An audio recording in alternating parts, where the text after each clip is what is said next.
All right, Creator. Thank you, Spirit Team, for protecting me. I would like you to help me to hold my meditation so that I can give a quick and concise summation of our conversations, and they won't be long. So, I was just having a conversation with the Creator after posting the boycotting buying houses. And I said, well, God, I still plan to get married. I still want to get married. And allegedly, there's already a new contract. The person that was supposed to marry me and make an honest woman out of me and help me to live a good life, decided to throw spell work at me and try to use me to sacrifice as a sacrifice for their come up in some kind of, group. And so I said, God, I'm probably still not going to get married because I don't want to be married to somebody who's a member of that group. And in the getting to know you phase, when I say, okay, well, are you a member of one of those groups? What are they going to do? Say yes? Let's talk about it? No. Their allegiance is to the group first. So that still means as a woman, I'm not going to have a godly marriage, even if I'm married to a man that says he is a Christian, but he's in the group.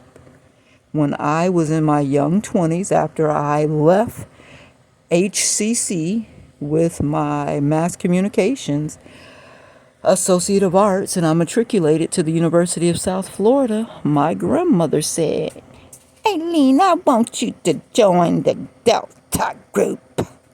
And I was like, Grandma, I ain't really into groups.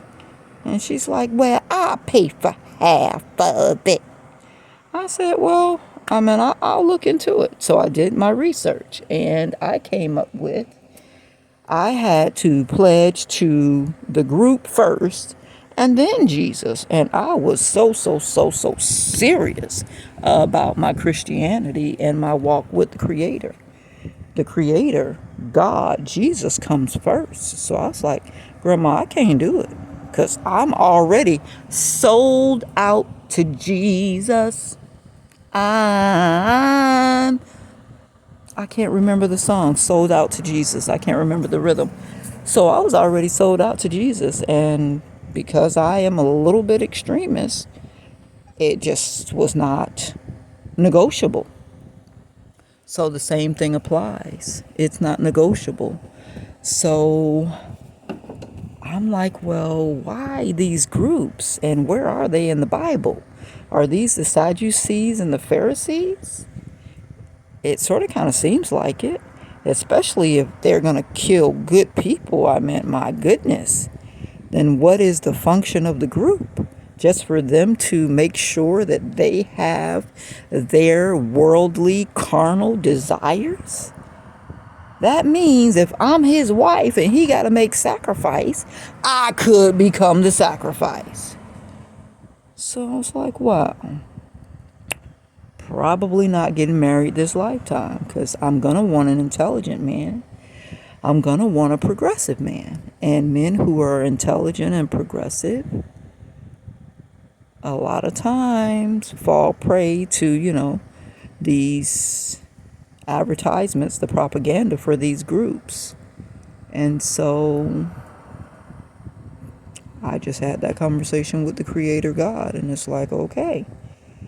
I was all excited thinking about a couple of people who I am softly interested in, which means I'm watching them and observing them from afar and querying the Creator about, oh, wait a minute, why they ain't married? I mean, they ain't even been married. 60, 40? Huh.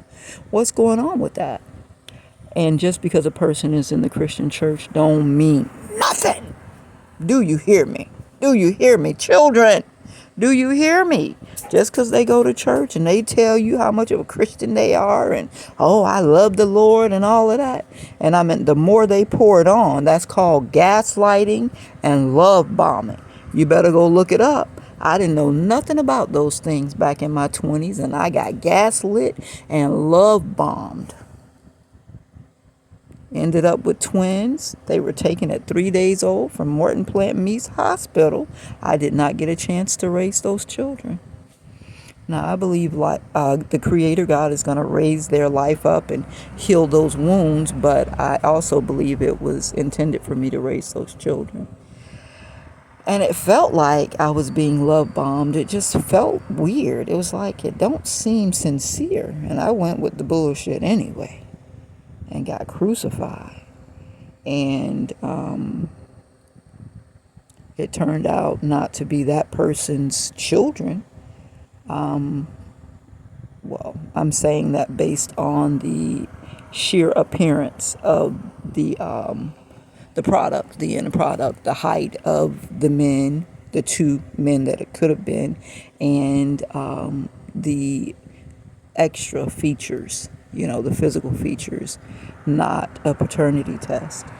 But if I would have went with, you know what, man, you don't even seem real. You seem like you scamming me. You seem like you running game on me. If I would have had that kind of conversation with that person, they probably would have just left and been like, okay, I've been found out, so I got to do something different. I got to move around.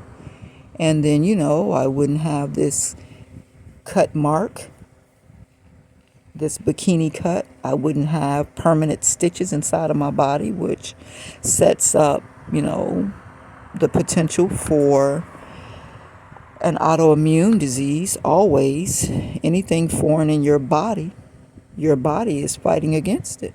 So that's going to mess up your autoimmune system. And I would not have 20 years of trauma dealing with my brother, who sees raising children very different from me, and my little crystal indigos wouldn't have the trauma. And so, I don't know. I'm already 7 minutes in. Really, that's what I needed to say. Is there anything else, Creator, that I need to say? No. Pay attention, children. Go with your gut. If the shit feels like it's too good to be true, it is. You ain't got to explain it. Just go with it. If it seems like you being scammed, you are. Go with it.